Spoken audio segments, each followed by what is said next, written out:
Oi, gente, voltando aqui, deu um probleminha aqui. Filhão me ligou e me atrapalhou.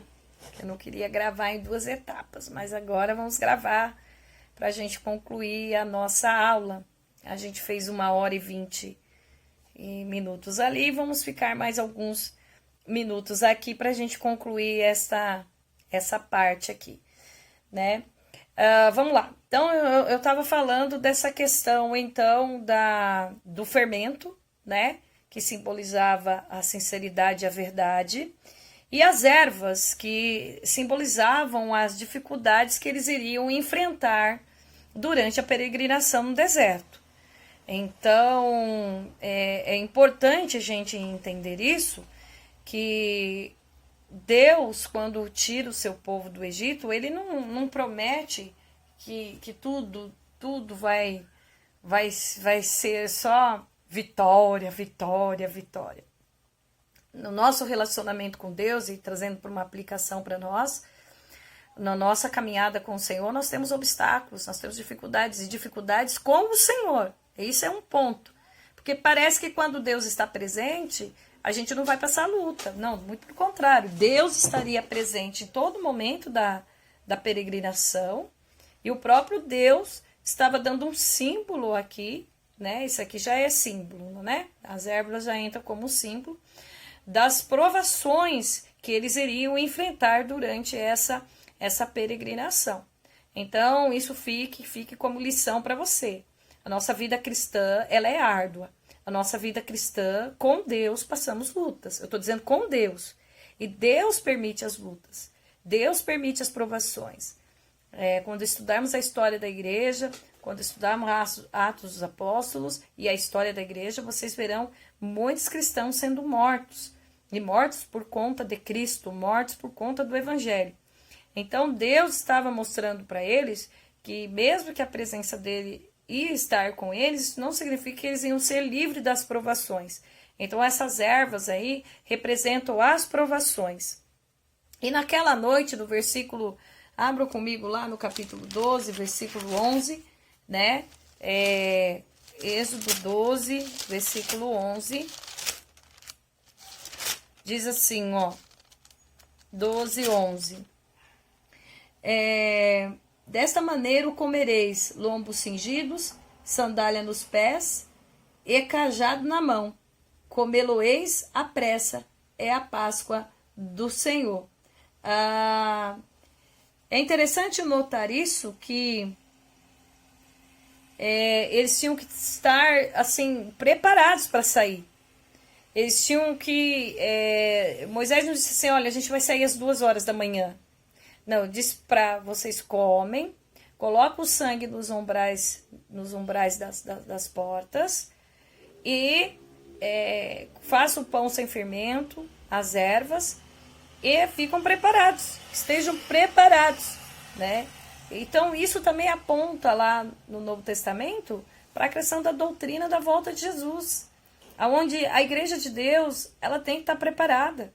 A qualquer momento a gente vai sair daqui, a gente vai sair desse Egito mundano, desse Egito sistema, desse Egito chamado mundo do qual vivemos. E isso aponta para a preparação, eles tinham que estar preparados. Acho que Lucas 12, abram comigo, que fala da luz acesa. Deixa eu ver aqui, veio a minha memória. Não sei se é o Lucas 12, versículo 36. Sede vós semelhantes a homens que esperam pelo Senhor, ao voltar ele das festas de casamento, para que quando vier e bater a porta, logo lhe abram. Bem-aventurados aqueles servos a que o Senhor, quando vier, os encontrar vigilantes. Em verdade vos afirmo que ele há de cingir-se, dar-lhes lugar à mesa, aproximando-se o servirá. Que ele venha na segunda vigília, quer na terceira, bem-aventurados serão eles se assim o achar. Sabei, porém, isso: se o pai de família soubesse que hora havia de vir o ladrão, não deixaria de arrombar a sua casa. Não deixaria arrombar a sua casa. Ficai também vós apercebidos, porque a hora em que não cuidais, o Filho do Homem virá. Então, aponta para a volta de Jesus. Olha só, nós estamos no Êxodo. Mas são detalhes que às vezes a gente lê o texto e a gente não percebe. Está falando, vocês fiquem preparados, porque nós vamos sair aqui do Egito. Então você fique preparado, meus irmãos, porque vai chegar um momento que não será mais como aqui o Moisés, enfim, mas vai chegar um momento que o nosso Deus irá nos retirar deste mundo aqui, tá? Deus ordenou, volta para o livro, o sinal do sangue, não porque ele tivesse outra forma para distinguir seu povo, mas não porque ele não tivesse, mas porque ele queria ensinar o povo a importância, grife isso daí na apostila de vocês, tá? A importância da obediência e da redenção pelo sangue. Então, assim, por que Deus ordenou todo esse sistema sacrificial aqui na retirada? Por que matar um cordeiro? Por que aspergir o sangue? Nada mais do que a obediência. Olha, Deus diz assim, olha, vocês vão pegar o cordeiro, vão matar um cordeiro sem mancha, um cordeiro imaculado, e vão matá-lo e vão aspergir o sangue. Obediência. Por conta disso, eles foram salvos por conta da obediência. Foram salvos pelo sangue que ali estava, né? Porque obedeceram. E também isso, né, mostra a redenção deles pelo sangue. Tudo isso estava apontando para o advento do Cordeiro de Deus, de Jesus, que mais tarde viria para tirar, né, o pecado do mundo. A partir daqui, então, Deus instituiu a Páscoa para os israelitas, para que se lembrassem do grande livramento e como comemoração da saída do Egito. Lembrando que a Páscoa dos hebreus não é a nossa Santa Ceia. A Santa Ceia é um ritual totalmente diferente, tá? Se a gente fosse seguir aqui a Páscoa deles, a gente teria que fazer do jeito deles, né? Do jeito que aconteceu aqui. Mas a Páscoa vem com esse sentido, né? Deus salvar, Deus dar o livramento. Assim como a ceia nos lembra também do sacrifício de Jesus. Não são os mesmos rituais, mas trazem a mesma memória para a gente. Tá? Então é importante que Deus ordenou que eles colocassem esse sangue e Deus ordenou esse ato de obediência. Da mesma forma que nós somos salvos pelo sangue e temos que, através do sangue de Jesus, ter obediência para com o Pai, né? Então isso é importante. A partida deles do Egito, Êxodo capítulo 13. Aí vem eles então no capítulo 13, acompanha aí na sua Bíblia, eles vão sair do Egito, versículo 17, tendo Faraó deixado ir o povo, Deus não os levou pelo caminho da terra dos filisteus. Eu vou mostrar no mapa, tá, gente? Eu vou mostrar no mapa. Eu preparei um mapa onde eu mostro para vocês o caminho e a trajetória deles, que não vai dar para mostrar aqui. Na próxima aula, no presencial, eu vou mostrar. Eu já vou chegar em sala de aula, viu, gente? Chegue no horário. Irmão José, me ajuda, né? Se chegar no horário, que a gente já vai começar com o data show na próxima aula. E aí a gente vai ver por que eles não foram, Deus não deixou ir pelo caminho dos filisteus, a gente vai ver o caminho que eles percorreram ali no mapa, tá? E aí também a travessia do Mar Vermelho, que tá em Êxodo 14, 15, tá? Eu também vou mostrar no mapa algumas questões ali, aonde que foi, nós temos 4 teorias sobre aonde foi a passagem deles pelo Mar Vermelho.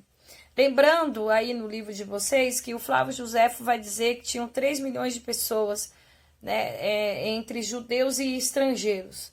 Então são 3 milhões de pessoas debaixo da responsabilidade de Moisés, tá? 3 milhões de pessoas indo para um deserto. Não é fácil, não é fácil. Você consegue imaginar essa cena? Faraó vai endurecer o coração. Eu vou trabalhar no slide é um dos slides que eu vou estar falando nessa questão. Faraó endureceu, Deus endureceu, vou estar explicando isso para vocês.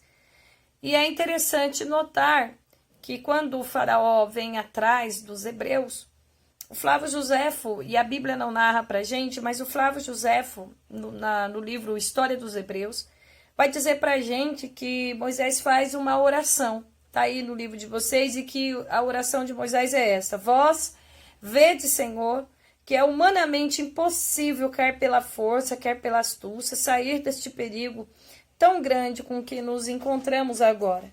Somente vós podeis salvar este povo, que só saiu do Egito para vos obedecer. Nossa única esperança está em vosso auxílio. Somente vós sois o nosso refúgio em tão extrema conjuntura. Vós podeis, se quiserdes, nos defender contra este furor dos egípcios. Apressai-vos, pois Deus Todo-Poderoso, em estender o vosso braço e erguei o ânimo e a esperança em seu desalento e desespero. Este mar e estes rochedos que nos cercam se opõem à nossa passagem, são obras de suas mãos.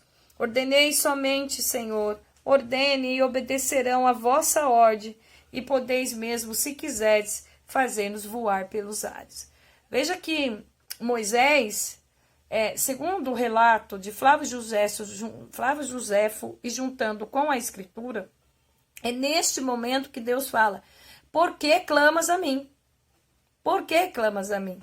Então você vê que Moisés aqui, ele tem noção da soberania de Deus, ele sabe que se o Senhor quiser, ele abre o mar, ele tiraria os rochedos. Ele diz aqui: são obras de tuas mãos.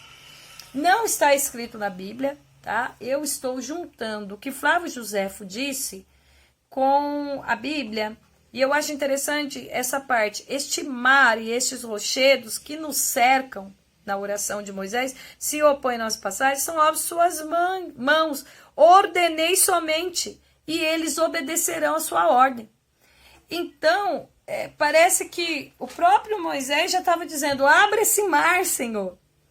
Abre, tira os rochedos da frente, porque eu sei que o Senhor pode fazer isso. Então, isso é interessante. Aí vem a narrativa bíblica: por que clamas a mim? Manda o povo que marche. Pega o teu cajado, o cajado que é símbolo de autoridade, né, na mão de Moisés, e toca nas águas. Toca nas águas e ela vai se abrir. Veja que a responsabilidade é do líder, né? Mas ali o Senhor abriu. E abriu, acredito eu, que, olha só o que Deus responde. Segundo Flávio Josefo, Deus responde assim, ó: Moisés, por que clamas a mim? Dize ao povo de Israel que marche, diga para o povo continuar a não olhar para o desafio que está à sua frente. E tu levanta a tua vara e estende a sua mão sobre o mar e fende-o, para que os filhos de Israel passem pelo meio do mar seco. Então, assim, o Senhor fala: por que você clama a mim?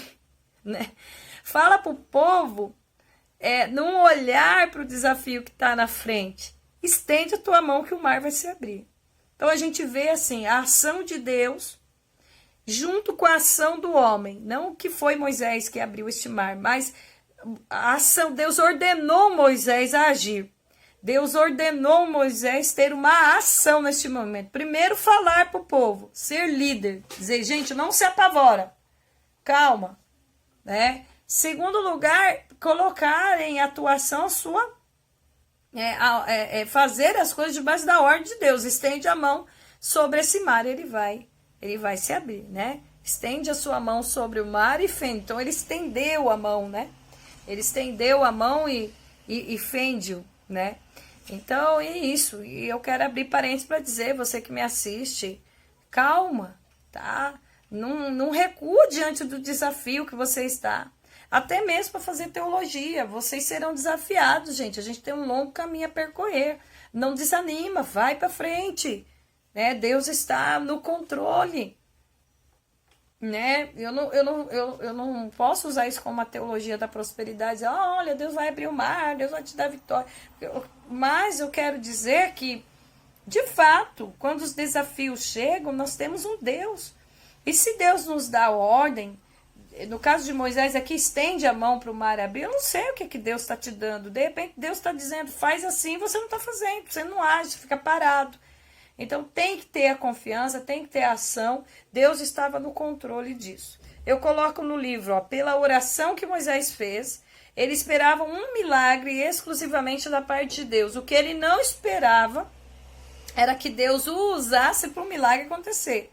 Que às vezes, né, isso ocorre conosco. A gente fica esperando um milagre vindo lá do céu, quando na verdade Deus vai nos usar para que o milagre aconteça. Tem que ter essa ação, né, essa reação quando Deus fala as coisas conosco. O grifo nosso, que é eu que estou dizendo aqui, quando Deus disse, por que clamas a mim? É como se Deus dissesse, olha Moisés, tenha atitude, tenha coragem, tenha ousadia, eu já te capacitei para realizar esta obra. E não te coloquei na liderança deste povo à toa. Eu te permitir ser criado no palácio, como te permitir ir ao deserto, para que você entenda que quem te capacita e te dá autoridade sou eu.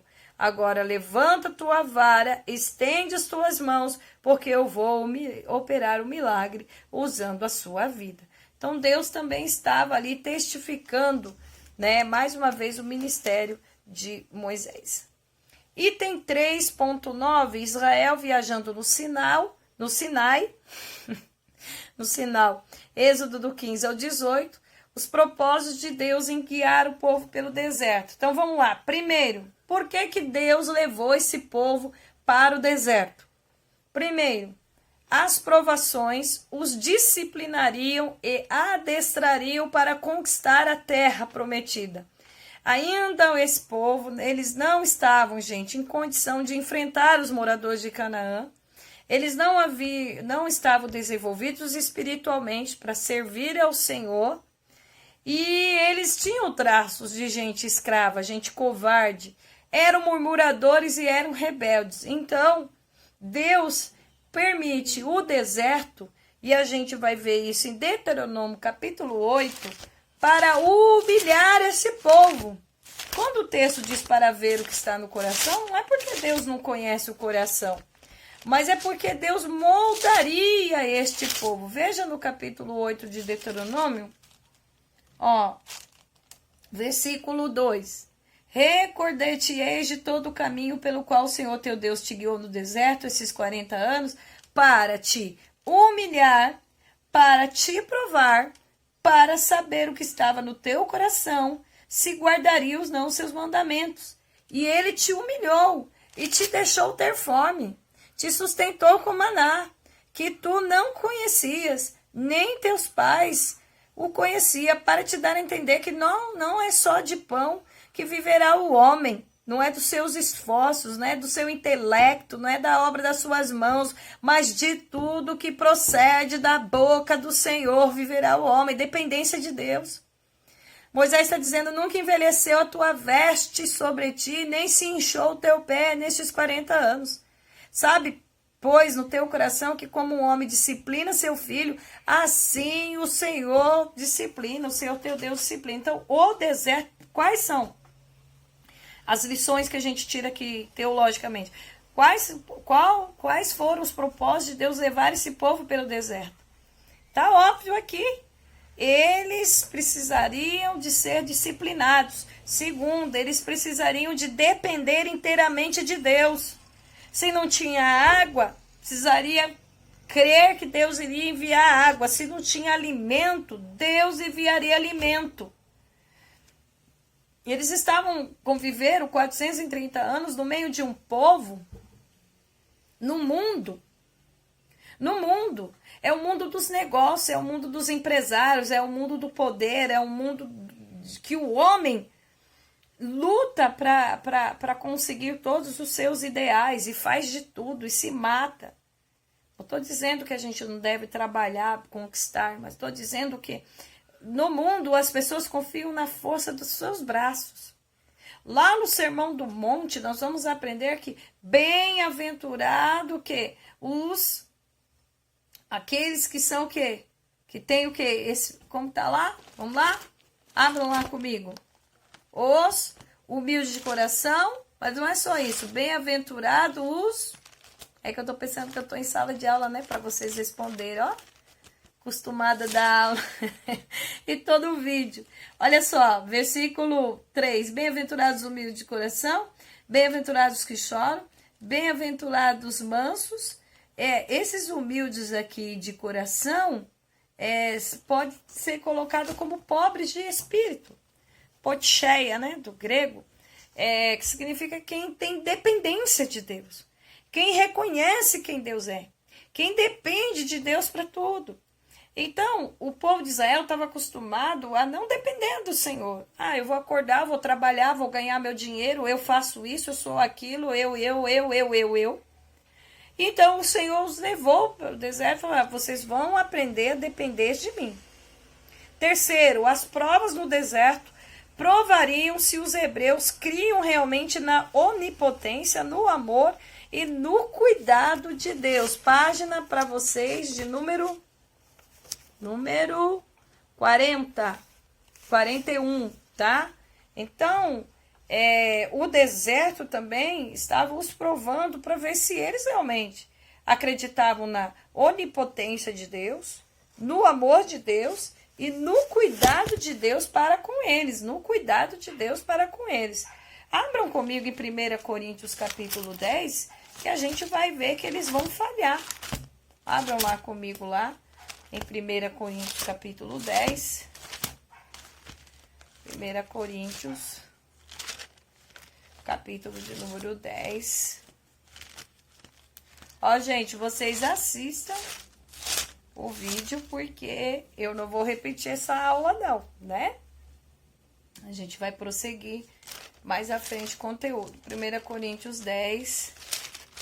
Diz assim, ora, irmãos, não quero que ignoreis que os nossos pais estiveram todos sobre a nuvem e todos passaram pelo mar, tendo sido todos batizados assim na nuvem como no mar com respeito a Moisés. Todos eles comeram de um só manjar espiritual, beberam da mesma fonte espiritual, porque bebiam de uma pedra espiritual que o seguia, a pedra era Cristo. Entretanto, Deus não se agradou da maioria deles, razão porque ficaram prostrados no deserto.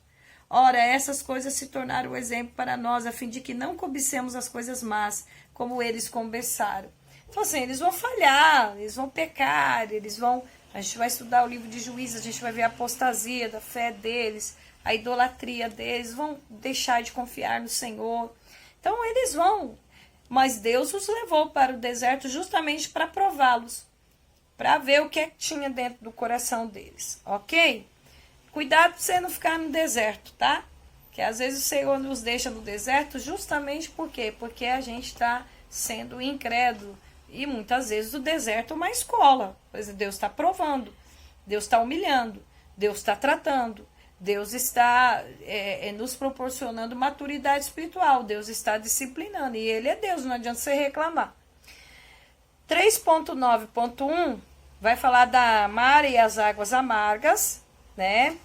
Eu estou colocando aí que depois de uma grande vitória vieram as águas amargas, que Deus as tornou doces.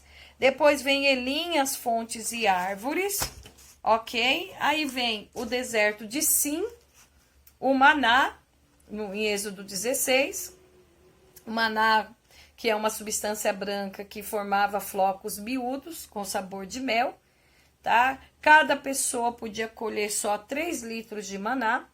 Depois vem Refidim, a rocha que foi ferida, a rocha símbolo de Cristo sendo ferido na cruz.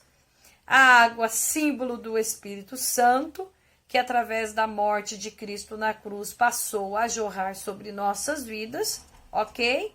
Depois vem a batalha contra Amaleque, em Êxodo 17. Os amalequitas que tentaram impedir a marcha de Israel rumo à terra prometida, Deus deu a ordem de extermínio desse povo. Deus vai mandar matar todos os amalequitas. O item 3.9.6 é o Sinai, a visita de Jetro para Moisés, onde Moisés estava sobrecarregado, e Deus ordena através de Jetro, Deus usou a vida de Jetro para ele levantar ajudantes para a obra de Deus, senão ele não ia conseguir. Êxodo 19 a 23, a lei vai ser dada, tá? Aí a gente vai ver no Êxodo 19 a subida de Moisés, então, ali no Monte Sinai, 6 semanas depois da partida do Mar Vermelho, mas aí na Bíblia de vocês vai estar escrito 3 meses, né? Mas a gente tem divergência, mas vamos ficar com o que está na escritura, tá? Quando a gente escreveu aqui, a gente pegou de um livro e depois que eu vi, a gente vai ficar com o que está no versículo, você pode até arrumar aí. Bom, o propósito da lei, tá? Bom, qual que é o propósito da lei? Israel já salvo pela redenção do sangue, agora precisava de algo que os ajudasse a continuar sendo o povo de Deus. O povo que tivesse relação íntima de Deus. Aí vem 3 promessas aqui, relacionadas com a obediência de Israel. Primeiro, Deus disse, se vocês me obedecerem, vocês vão ser minha propriedade. Grife isso daí, propriedade peculiar, a possessão de Deus, seu povo, sua esposa. Então, aquilo que eu já venho batendo na tecla, você pertence a Deus. A nação de Israel pertence ao Senhor. Povo exclusivo, mas de exclusividade mesmo. Então, portanto, eu e você, trazendo para nós, não podemos mesmo nos comportar como os povos desta terra. Tudo que condiz. Infelizmente, a gente tem um calendário pagão.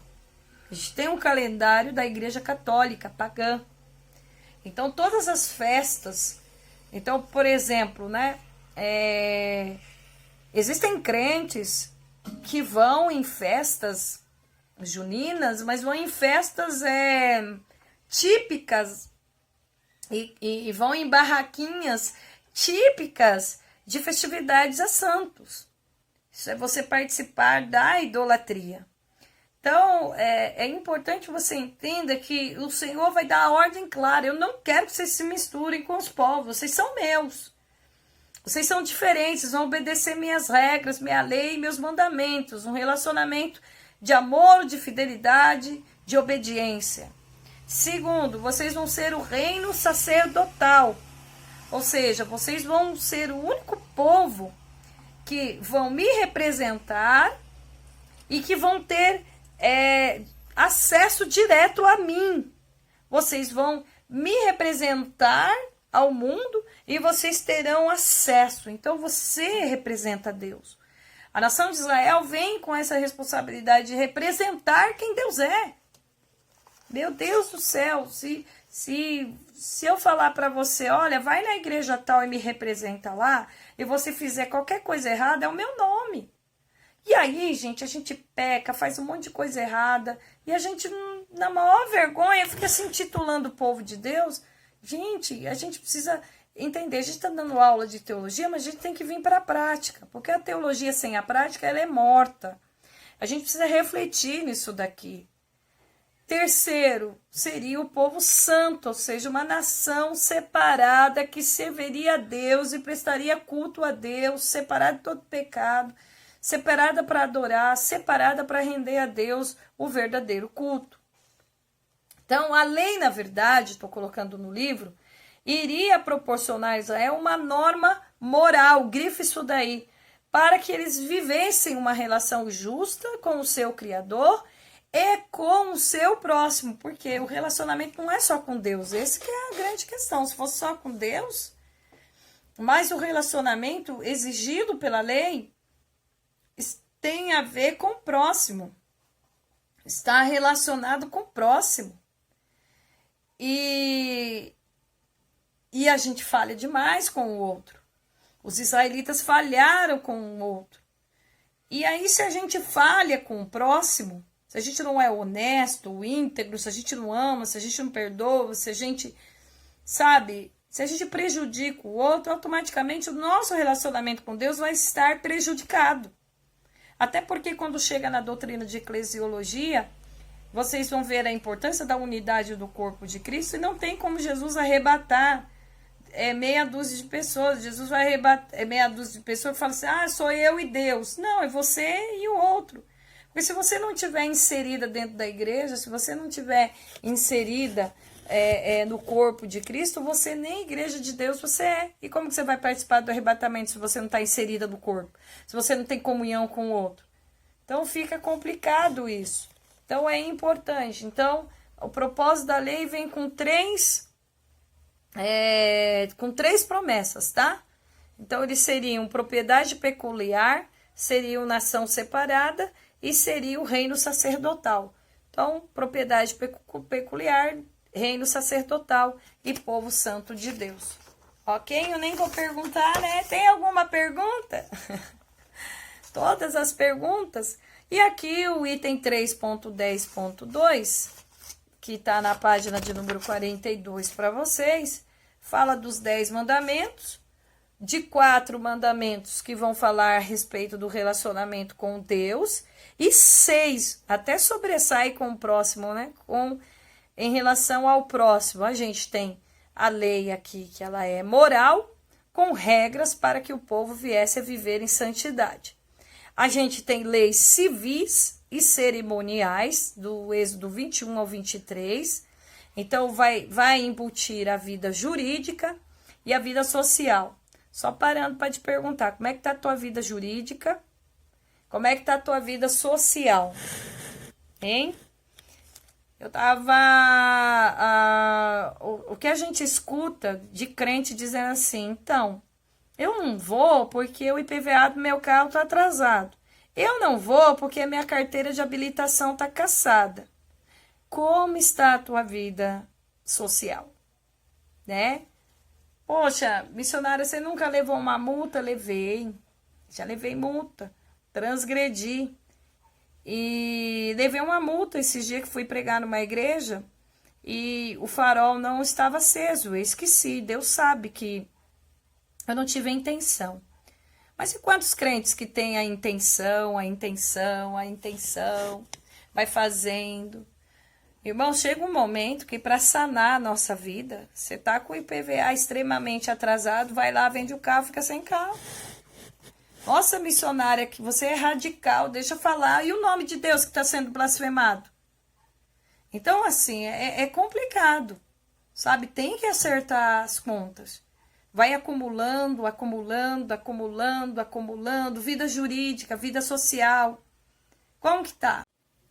Concluindo aqui, irmãos, descarregou meu celular, eu tô voltando pra gente concluir, então, o livro de Êxodo aqui, tá? Então, lá no item 3.10, que está falando dos mandamentos, então, eu estava falando para vocês, muitos cristãos hoje têm uma vida totalmente, na sua vida social, totalmente aquém da realidade. E a lei de Moisés, ela vai se preocupar com todos os aspectos. E eu estou colocando aí na apostila de vocês que os israelitas foram incapazes de observar a lei.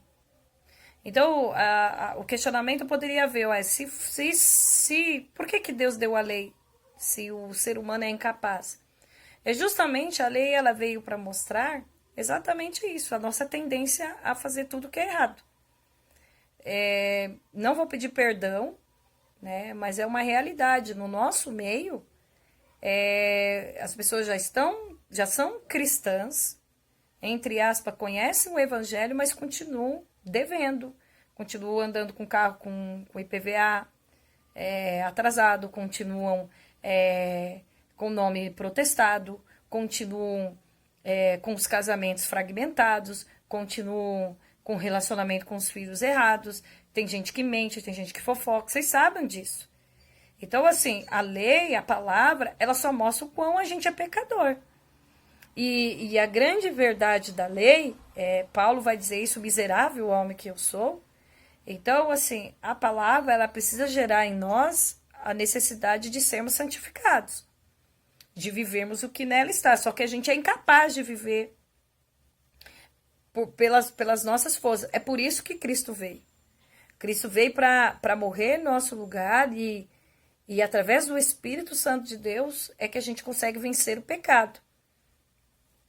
É isso que Romanos 8 vai dizer, não há nenhuma condenação para aqueles que estão em Cristo Jesus. Agora, cristãos que vivem praticando esses erros, esses pecados, eles não nasceram de novo.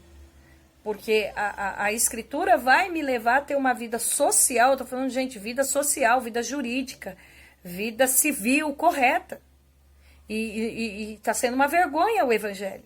O evangelho está sendo uma vergonha, o evangelho está sendo escandalizado. E aí, voltando aqui nos itens que a gente estava falando, que a lei trouxe 3 promessas, que eles seriam povo de Deus, reino sacerdotal e povo separado, como é que fica isso?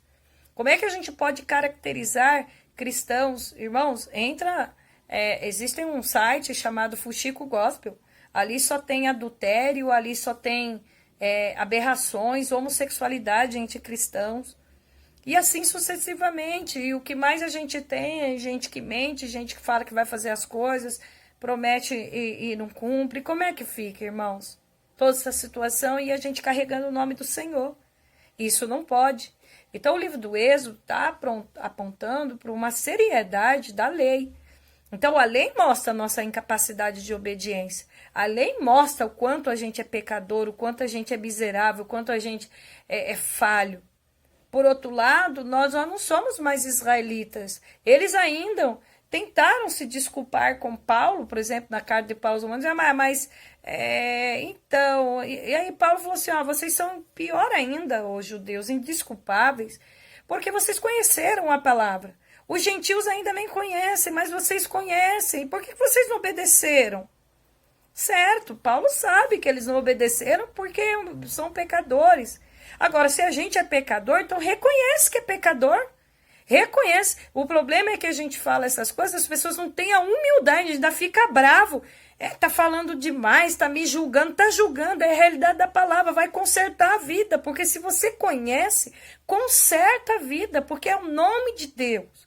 Entenda, essa questão de estudarmos o Antigo Testamento nos leva a entendermos o chamamento, a eleição de Israel e as responsabilidades que este povo carregava consigo.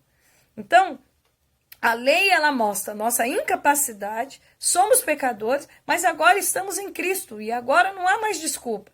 A gente tem que viver, temos que obedecer a palavra, uma vez que o poder do pecado, que a culpa do pecado, o poder do pecado, ela já foi dizimada por Cristo na cruz. A única coisa que está ainda é a presença do pecado, que será vencido pela glorificação do corpo.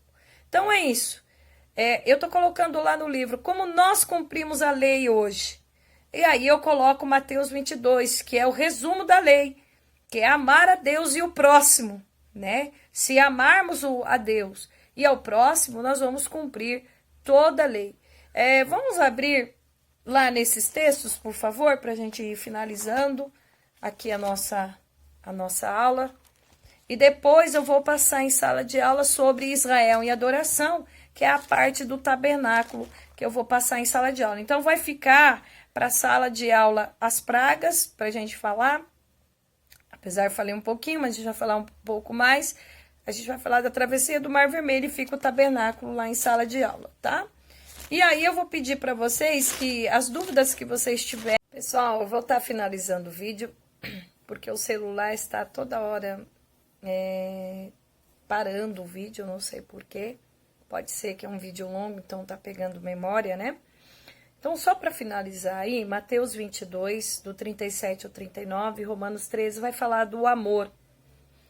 E só pra gente finalizar aqui, tomara que o vídeo não caia, Gálatas 6, verso de número 6.